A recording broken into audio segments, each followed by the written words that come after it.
Assalamualaikum warahmatullahi wabarakatuh. Pada video ini saya akan mempresentasikan hasil dari project method saya. Sebelumnya, perkenalkan, nama saya Mario Armando Atmaja, NPM E1J023066, spesies tumbuhan KMV Nagalangga atau kencur, familia Zingiberraceae, dosen pengampu Dr. Insinyur Uswatun Nurjanah MP, Prodi Agroekoteknologi, Fakultas Pertanian, Universitas Bengkulu. Baiklah, yang pertama di sini ada morfologi akar. Sistem perakaran kencur yaitu perakaran serabut dan mempunyai bentuk kecil karena akar kencur bergerombol dan bercabang dengan serabut putih. Sifat akar yaitu pertama, rizome. Akar kencur merupakan rimpang yang tumbuh mendatar di bawah tanah. Rimpangnya berruas-ruas, berwarna coklat muda, dan memiliki aroma khas yang harum. Yang kedua, tumbuh subur di tempat teduh. Maksudnya adalah kencur tumbuh subur di tempat yang teduh dan lembab dengan suhu ideal antara 20 sampai 27 derajat Celcius.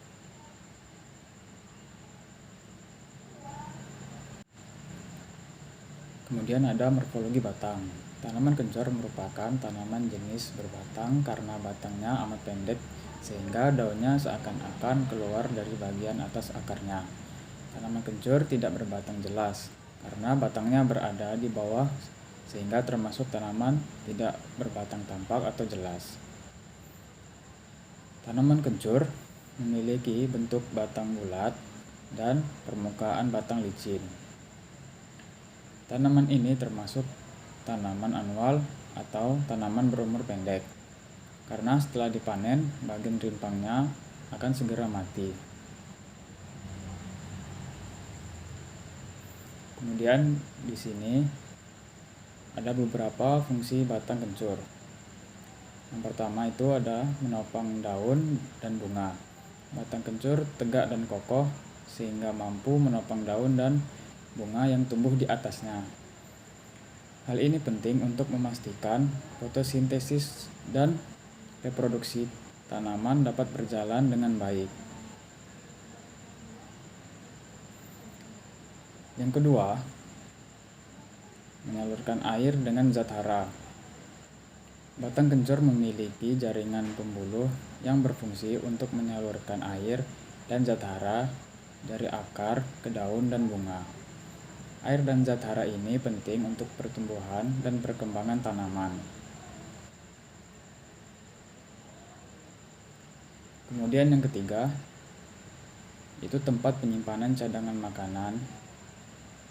Batang kencur dapat menyimpan cadangan makanan dalam bentuk pati. Cadangan makanan ini dapat digunakan oleh tanaman untuk pertumbuhan dan perkembangan tanaman, terutama saat kondisi lingkungan tidak mendukung.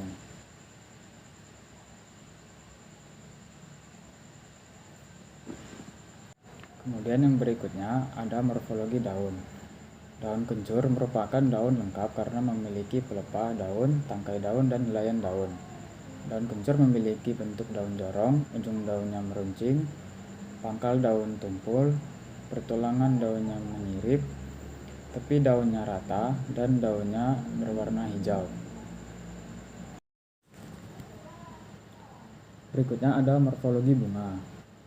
Bunga kencur merupakan bunga lengkap karena mempunyai organ pendukung seperti kelopak dan mahkota.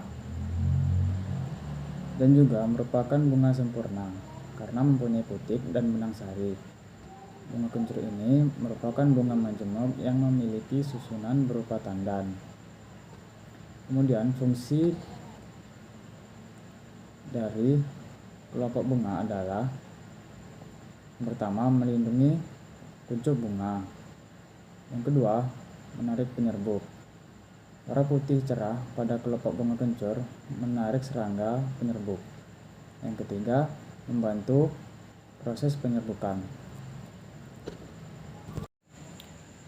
Fungsi mahkota bunga antara lain yaitu pertama, menarik penyerbuk. Yang kedua, melindungi alat kelamin bunga. Yang ketiga, menentukan jenis kelamin bunga.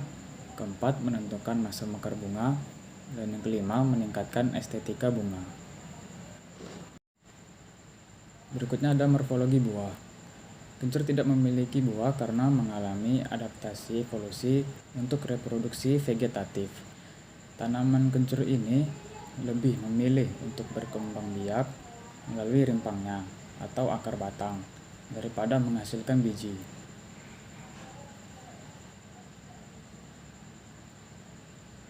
Berikutnya ada morfologi biji. Tanaman kencur memang tidak memiliki biji karena berkembang biak secara vegetatif, bukan generatif. Kencur berkembang biak dengan cara vegetatif, yaitu melalui rimpangnya. Rimpang kencur memiliki ruas-ruas yang dapat tumbuh menjadi tanaman baru. Rimpang kencur memiliki tunas adventif yang dapat tumbuh menjadi tanaman baru. Tunas-tunas ini akan menjadi tanaman kencur baru.